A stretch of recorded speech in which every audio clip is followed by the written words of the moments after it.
Então, sem mais delongas, nós vamos chamar agora o advogado, que é doutorando em processo civil pela PUC São Paulo, mestre em Direito, especialista em processo civil, cofundador do meu curso Inteligência e Tecnologia Educacional, onde também é professor de processo civil e diretor pedagógico dos cursos preparatórios para a OAB e concursos públicos, coordenador da pós-graduação em processo civil e da pós-graduação em processo integrado da Dom Bosco, e meu curso, autor e coordenador de obras jurídicas pela editora Saraiva, é o palestrante Darlan Barroso, com a palestra Tutelas Provisórias no Novo CPC. Olá a todos, boa tarde, Andrei, boa tarde, queridos amigos, espero que estejam me ouvindo bem, me vendo bem. Vou pedir para o Eduardo só me dar uma resposta aqui, que está tudo ok, que vocês me ouvem, me veem bem. É uma satisfação estar aqui nessa tarde, pena que não pôde ser presencial, né? Estava tudo caminhando para a gente ter um evento, eu estarei presencial, mas infelizmente eu não consegui. A idade já não ajuda muito, né? E o grupo de risco, mas falando aqui um pouquinho da inveja de estar aí em Gramado, terminando as palestras agora, imagino vocês saindo aí para jantar, essa comida gostosa, esse clima gostoso, e me deu aqui a saudade da última vez que eu estive aí na jornada, acho que tem uns 4 ou 5 anos que eu estive aí presencialmente. Bom, mas se Deus quiser, no próximo ano a gente já tem tudo normal, tudo de volta. A gente vai falar de processo civil, e eu sempre, quando penso em processo civil para palestra, eu fico pensando, será que processo civil dá palestra? Porque processo civil é tão técnico, né? Processo civil é tão... não tem exemplos tão legais quanto no penal. Eu vi que nesse dia de hoje passaram grandes nomes aqui, um grande orgulho poder falar depois de todos os nomes que estiveram aqui nessa 25ª jornada. Mas, quando a gente fala de processo, e o que interessa muito para nós, depois do novo CPC, nós temos aí 5 anos de novo CPC, completamos agora, e eu acho que é o momento de pararmos, olharmos para tudo e falar, Darlan, né? O que de fato o novo CPC conseguiu fazer? O que de fato o novo CPC conseguiu dar efetividade, trazer uma diminuição de toda a jurisprudência defensiva, nos dar mecanismos de maior eficácia? Bom, o tema de maior interesse quando se fala de tudo isso é, sem dúvida, o tema liminares. O tema tutelas provisórias, liminares.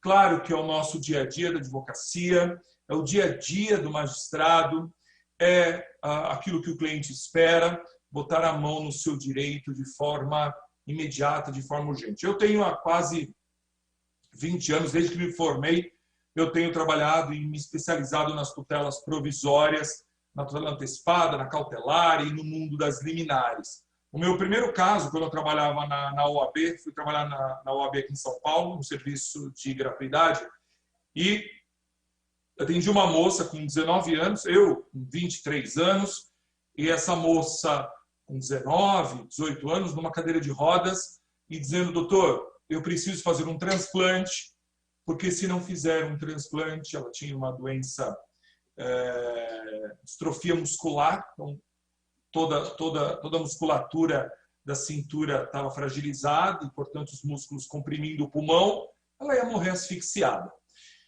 E, doutor, precisamos de eu quero uma medida para ir para os Estados Unidos, às custas do governo, para fazer um transplante. É jogar uma bomba, né, num menino de 23 anos, quando me formei. E, doutor, eu não posso esperar, porque a Santa Casa aqui de São Paulo me deu uma perspectiva de vida de 2 anos, 2 anos e meio. Desse dia em diante, eu tenho estudado muito tutelas provisórias e o mundo das liminares.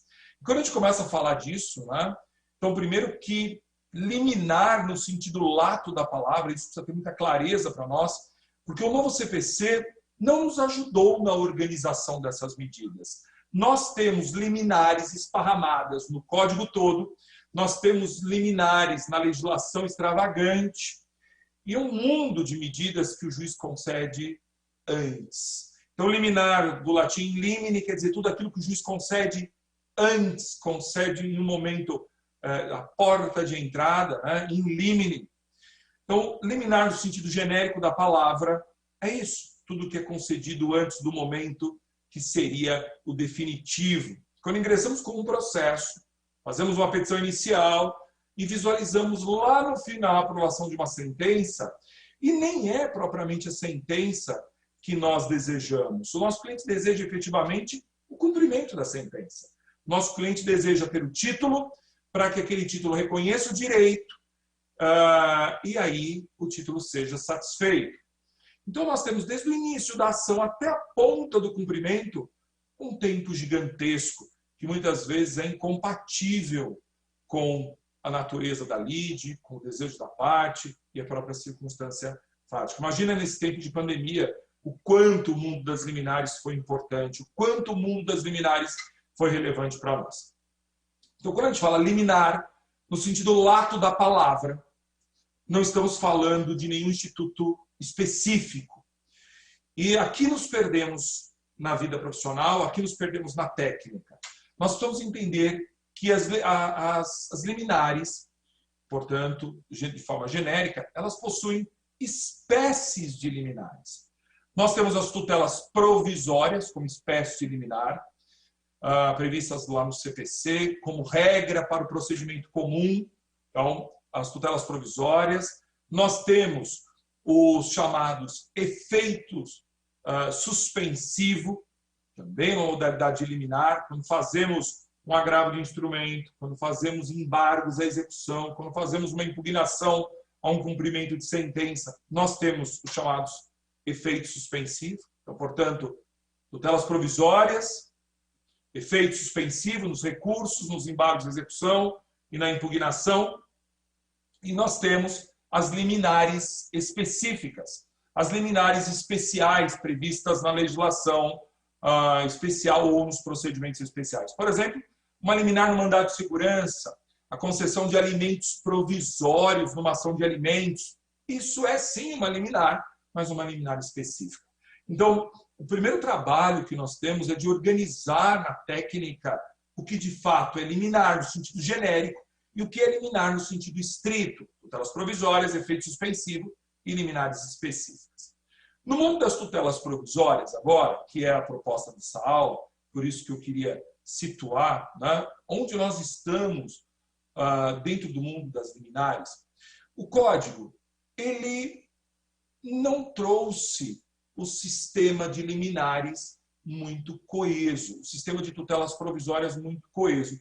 Se a gente pega hoje o código e faz uma leitura a partir do 294, onde começam as tutelas provisórias, fazemos uma leitura do 294 ao 311, nós vamos ter muitas dúvidas. E essas dúvidas eu vou trazê-las aqui, vou deixar alguns pontos de interrogação para a gente pensar, inclusive o que está na mesa do STJ para ser julgado, né? Bom, então o CPC inova. Eu gosto de usar uma expressão, né, Darlan? O novo CPC, ele criou muita coisa nova em termos de tutelas provisórias? Não muito. Algumas coisas ele revolucionou, mas em termos de tutelas provisórias, não. É mais ou menos do que já tinha, só que foi reorganizado, né? Eu brinco, é como organizar um guarda-roupa. Tirou tudo de dentro do guarda-roupa, jogou em cima da cama, o que algumas coisas resolvemos dar embora, que já não servia mais, por exemplo, as cautelares nominadas foram embora, né? Outras coisas foram redobradas e colocadas em outros lugares do guarda-roupa. Mas foi uma reorganização das tutelas provisórias. E nessa reorganização, o primeiro ponto foi dividir em tutelas de urgência e tutela de evidência. E já limpamos aqui, né? A questão de que para ter uma liminar, obrigatoriamente preciso ter urgência, preciso ter uma situação de risco, preciso ter um perigo de dano? Não precisamos.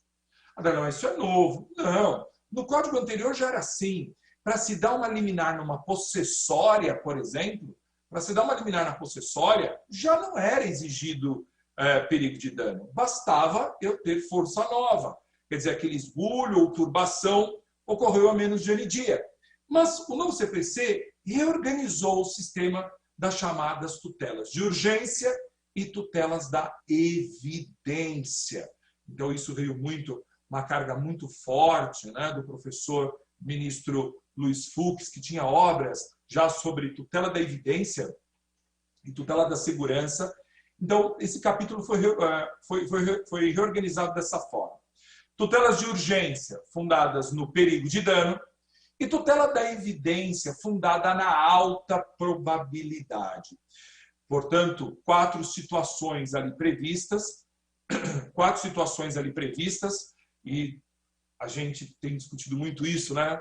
Que não basta, não para ali naquelas quatro situações do 311, quando a gente vai para uma ação monitória. Na monitória, será que não temos uma tutela de evidência ali embutida, sem ter esse nome? Né? Já vou chegar nisso. Mas o código dividiu em tutela de urgência e tutela da evidência. Ah, que falta que faz ver vocês, viu? Porque eu não consigo enxergar, eu não estou vendo vocês, então não estou vendo a carinha do povo, como é que está entendendo, como é que não está. Mas depois vocês ficam à vontade para me chamar no Insta, para fazer pergunta, como vocês precisarem. Então, queridos, as tutelas de urgência, fundadas no perigo de dano, prevê o código dois tipos de dano. Dano ou perigo ao resultado útil do processo ou perigo de dano ao bem jurídico da parte. Então, quando se fala de uma medida de urgência, ou é porque eu quero afastar um risco ao processo, o processo corre o risco de perecer e, portanto, no final ele vai ficar inútil. É necessário que o juiz me dê uma medida agora para que no futuro o processo seja útil, ou me dê uma medida agora, pois se o bem jurídico principal, o bem jurídico centro da questão perecer, perde a razão de existir o processo. E aqui está um ponto interessante. Se a gente pegar o código traz duas medidas de urgência, as cautelares e a tutela antecipada. Cautelar e tutela antecipada. Só que, curiosamente, o código não diz quando você usa cautelar e quando você usa tutela antecipada. Cautelar perdeu a natureza de ação, como era no código anterior, perdeu a autonomia que o código anterior dava, hoje é um incidente, né? Tecnicamente um incidente dentro do processo, mas o código não deixa claro quando usa cautelar e quando usa tutela antecipada. Bom, desses 5 anos de novo CPC, o que a gente pode concluir em relação a isso? Temos que ter a clareza de que utilizamos cautelar quando o risco for ao resultado útil do processo.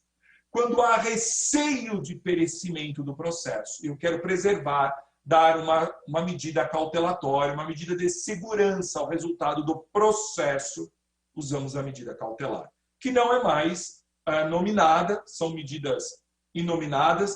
O 301, até por um apego ao que existia no código anterior, ele vem do seguinte, para cumprir uma liminar, para cumprir uma cautelar, o juiz pode dar um arresto, sequestro, busca e apreensão, ele dá algumas medidas, mas ali são meros exemplos, um rol meramente exemplificativo de medidas para se executar uma cautelar. Então, se você, na sua atividade prática, você no seu dia a dia, tem uma questão de risco ao processo, vai manejar uma medida cautelar.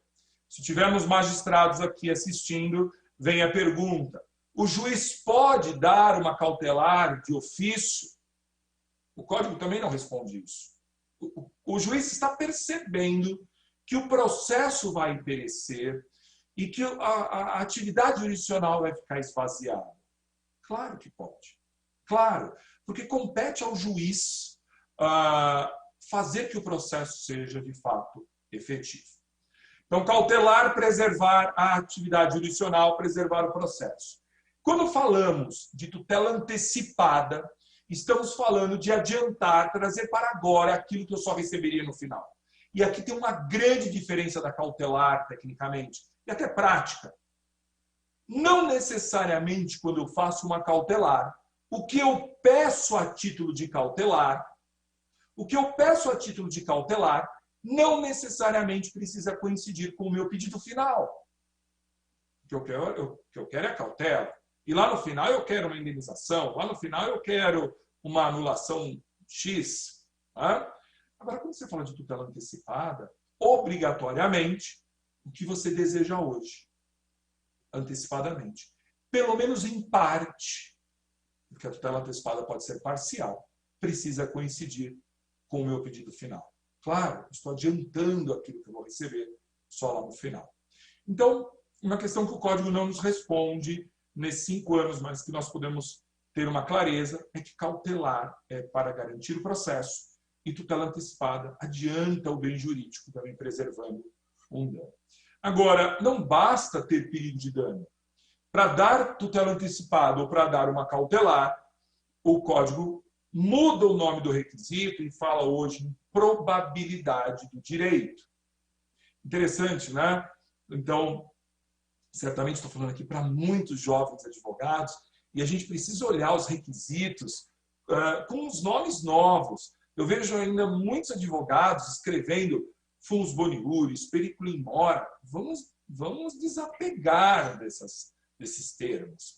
Porque, na verdade, quando falamos probabilidade do direito para tutela, quando falamos probabilidade do direito para tutela de urgência, é aquele direito que é plausível, que é razoável, que é possível. O juiz, em sede de cognição sumária, o juiz só ouvindo o autor, muitas vezes, com aquela documentação que vem com a inicial ou mediante uma justificação prévia, podemos pedir uma audiência. Muita gente não sabe, mas para ter o requisito da probabilidade, eu preciso ouvir testemunhas. Você pode pedir uma justificação. Você pode pedir para que o juiz faça uma audiência em caráter urgente, só para colher a prova oral que vai implementar os requisitos da sua cautelar ou da sua tutela antecipada. E aqui está a grande diferença para a tutela da evidência. Porque na tutela da evidência não basta mera probabilidade. Na tutela da evidência nós temos alta probabilidade. Nós temos um juízo de certeza naquele momento de cognição sumária. Pode ser até que no futuro o juiz volte atrás, pode ser até que no futuro o juiz mude o seu modo de pensar, a jurisprudência dominante, né, o precedente seja revisto, e aquele precedente que deu margem a uma tutela de evidência não exista mais. Mas naquele momento de cognição sumária, o direito é evidente ao juiz naqueles 4 casos previstos no artigo 311. Mas a grande revolução mesmo, e os assuntos mais legais estão agora. Né? Não, mas você acha que isso é legal? Demais! Isso é muito legal. E quem sabe manejar a tutela provisória tem tido grande êxito, né, em toda a atividade da advocacia. O que o código mudou de forma sensível está em relação ao momento da tutela cautelar ou da tutela antecipada. A tutela cautelar e a tutela antecipada, elas podem ser concedidas de forma incidental, por exemplo, dentro da ação. Promovo a minha petição inicial de uma ação de indenização, de uma ação de anulação de negócio jurídico, X. Promovo a minha petição inicial e dentro da ação peço cautelar ou tutela antecipada. Portanto, será uma tutela provisória, cautelar ou antecipada, incidental. Mesmo quando eu faço dentro da petição inicial. Não, isso é normal, isso já existiu, isso sempre existiu. Sim, o legal está aqui. O código, no sistema antigo, previa cautelares preparatórias. Essa terminologia não existe mais e as preparatórias foram substituídas pela tutela antecipada ou cautelar antecedente. Olha, no código anterior não podia, né, ter tutela antecipada preparatória. Não, era só cautelar preparatória. Agora pode tutela antecipada ou cautelar antecedentes. E aqui está a grande novidade. Aqui surgiram institutos muito preciosos. Eu vou contar um caos, porque nós já estamos aí no horário da tarde, no sábado, eu imagino que vocês, além do sono, que é normal, né? Quando a gente fica ouvindo alguém, um dia desses, um pouquinho antes da pandemia, acho que em janeiro do ano passado, naquela época que a gente ainda tinha escritório presencial, que o cliente ia lá, que o cliente tomava café, lembra disso? A Darlan, pelo menos isso agora é bom, o cliente está à distância. Bom, chegou no meu escritório uma segunda-feira cedo, 9 horas da manhã, uma senhora muito distinta, uma mulher muito elegante, uns 40 anos, assim, uma mulher muito bonita, elegante, e, doutor, eu sou fulana, aí eu preciso tomar cuidado porque eu sou doido para contar um nome. Sou doido para soltar os nomes das partes e da situação. Doutor, eu sou fulana, sou CEO de uma companhia multinacional e aconteceu uma coisa muito constrangedora, estou até muito envergonhada. Falei, pode contar. Sabe que advogado é um bicho curioso, né? Pode contar. Eu conheci um rapaz num aplicativo desses de relacionamento, vocês sabem do que eu estou falando. Conheci um rapaz nesse aplicativo, lá ele estava que ele era solteiro, está aqui as mensagens, o doutor ele falava que era solteiro, me envolvi e tal, mas um dia eu fui encontrar ele lá no escritório, até é advogado, colega, falei, olha as coisas piorando aí, né? Conte o nome, calma. Fui encontrá-lo no escritório, a gente ficou lá, tal, depois de 2, 3 dias foi o problema. Falei, o que aconteceu? A mulher dele colocou câmeras no escritório e filmou, fotografou, fez tudo. E ato contínuo, colocou todos aqueles vídeos, fotos. Começou pelo grupo da família, doutor. Falei, como é que é? Até, imagina, no grupo da família, colocar cenas desse tipo. E ela contando, e eu ali curioso, pois não, conte mais. E aí, doutor, ela colocou na internet, ela colocou nos grupos. Por exemplo, se tivesse colocado no Facebook. Não quero citar aqui o nome da rede social, para não causar problema, mas ela colocou, a esposa colocou as fotos da minha cliente em situações extremamente constrangedoras nas redes sociais. E a minha cliente disse, olha, eu preciso de uma medida agora para tirar essas fotos da rede social. Pois recebi um comunicado lá de Chicago dizendo que eu vou ser desligada, porque as ações da companhia estão caindo por conta do abalo moral que a empresa está tendo no Brasil. Bom, perguntei para você, já notificou a rede social, a Facebook? Ela já está aqui, olha. Bom, o que eu tinha naquele momento? Eu tinha o pedido que ela fez à rede social para que tirasse as fotos, tinha a comunicação dela com o rapaz, tinha o comunicado que ela recebeu dos Estados Unidos da situação grave, do risco que ela corria em relação àquelas imagens expostas. Doutor, preciso de uma medida agora. Eu não vou fazer a ação pedindo indenização ou tudo mais. Até poderia. Mas naquele momento de urgência, o cliente não saiu nem da frente, da frente da mesa. Sentei no computador e na frente dela fiz uma petição inicial de tutela provisória antecipada antecedente, apenas para tirar as fotos do ar. Apenas para isso. Não, mas você já não pediu tudo? É caso de extrema urgência. Veja que isso a gente utiliza para situações que envolvam situações de saúde. Já usei para pedir transplante, autorização de transplante, já utilizei para medicamentos e utilizei nesse caso para tirar as fotografias do ar. E isso era 9 horas da manhã, 11 horas da manhã, quando ela saiu, a petição já estava protocolizada de tutela antecipada antecedente. Não, mas você já queria tudo? Não, era só para pedir a tutela antecipada. O artigo 303 diz que eu posso ingressar com a ação apenas pedindo a tutela provisória e concedida a tutela provisória, eu tenho 15 dias para complementar aquela petição inicial para que vire a ação. Isso tanto para a tutela antecipada como para a tutela cautelar. E o legal disso, Darlan, o juiz concedeu? Sim, concedeu. O juiz concedeu. E aqui, eu não contei esse caso todo apenas para contar da baixaria do cliente, que até deveria ter ficado quieto. Não, Darlan, você deveria ter trazido as imagens para essa palestra. Bom, vocês sabem que os alunos já me pediram. Toda hora vem lá no Insta, Darlan, manda foto da cliente, não sei o que. Eu falei, respeite, isso aí é até crime se eu mandar foto. Eu não entendo de crime, mas deve ser crime mandar foto dos outros pelado.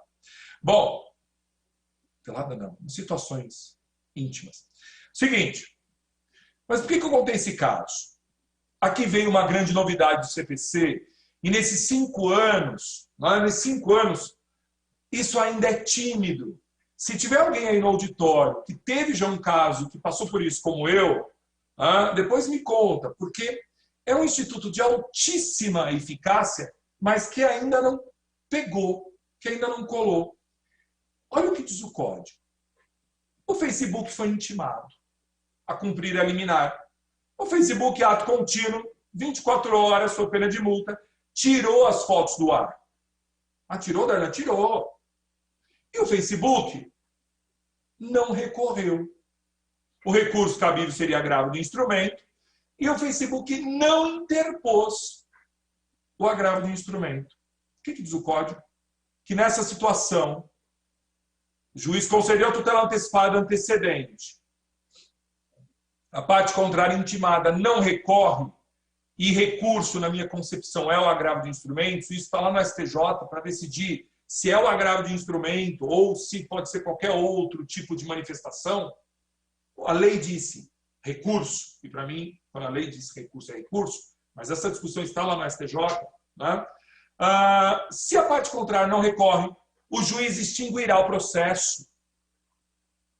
Então, a lei é tutela antecipada. E as fotos da mulher podem voltar, porque é a regra. Se é tutela provisória, quando o processo é extinto, cai a liminar se ela não for confirmada por sentença. Essa é a regra. Aqui não acontece isso. Se eu peço tutela antecipada, a parte contrária não recorre, o juiz extingue o processo e a tutela antecipada se estabiliza. O que significa dizer que a tutela antecipada se estabilizou? Significa dizer que ela continuará a produzir efeitos e, portanto, o Facebook não pode voltar as fotos para o ar. Portanto, se havia um tratamento médico, ele tem que continuar sendo dado, porque a tutela antecipada continua a produzir efeitos. Essa é uma grande inovação. Tem uma dúvida que paira sobre isso, e o código não diz. O código não diz que sentença é essa que o juiz extingue o processo, secou ou sem mérito. Louco, né? Não está nem no 485, sentença sem mérito, nem no 487, sentença com mérito. Não está em nenhum lugar. Por isso, um dia desses, um juiz... Até perguntei para um juiz, um ex-conhecido meu. Perguntei, fulano, você já deu uma tutela antecipada? Você já deu uma sentença de extinção de processo com estabilização de tutela antecipada? Ai, não, aqui no sistema, no ESAG, não tem nem como dar essa sentença. Então, eu não sei se é a sentença do 485 ou do 487, por isso eu nunca dei. Nesse meu caso, aconteceu isso. Nesse meu caso, o Facebook não recorreu. O processo foi extinto. E a tutela antecipada se estabilizou. E fez coisa julgada? Não. A lei diz que não faz coisa julgada. E em até 2 anos, qualquer uma das partes pode ingressar com ação para anular, reformar ou invalidar essa tutela antecipada concedida em caráter antecedente, estabilizada. E fica a pergunta, e depois dos 2 anos? Aí não cabe mais nada. Mas não faz coisa julgada, segundo a lei. Interessante, né? Então, esse instituto da estabilização da tutela antecipada pode ser bem eficaz. Não, mas nesse seu caso, o Facebook não recorreu porque ele nem teria interesse. Pode ser a maioria dos casos. Você pode ter uma tutela mega satisfativa, sem que a parte contrária recorra, e a tutela antecipada se estabilize. Então, acho que a gente pode continuar estudando isso, um tema de grande interesse, de grande utilidade prática, porque a gente usa muito liminar, então a gente pode usar muito tutela antecipada, antecedente, e gerar, sim, a estabilização. Bom, eu não estou aí, né? Então eu não estou vendo o rostinho de vocês, mas para contar, eu comecei falando da moça, né? Que no ano de 2000 me procurou numa cadeira de rodas que precisava ir para os Estados Unidos. Esse caso marcou muito a minha vida e nesse momento, depois de 2, 3 dias, fiz uma tutela antecipada. A juíza federal aqui de São Paulo, na época, a doutora Regina Helena Costa, hoje ministra no Supremo, era a juíza de primeira instância, concedeu a tutela antecipada, a moça foi para os Estados Unidos, fez o transplante, e depois perdi o contato. Agora, no começo da pandemia, ela me chamou no Facebook, depois de 20 anos. Quer dizer, está viva, né? Com uma liminar e obrigou o ente público a conceder o tratamento, ela fez o tratamento e, pasmem, o processo ainda não transitou em julgado. Tem 20 anos. Mas a demora do processo não atingiu o bem da vida, né? Não prejudicou o direito dela. Pois é isso. Então, queridos, convido vocês, sempre que puderem estudarem, aí tutela antecipada, cautelares, tutela de evidência, e o que vocês precisarem. Vai ser uma grande honra tê-los lá no meu Instagram, no @darnabarroso. E se tiver alguma dúvida, quiser perguntar ou complementar o assunto, será um prazer responder. Tá bom? É isso. Jangrei, tá por aí?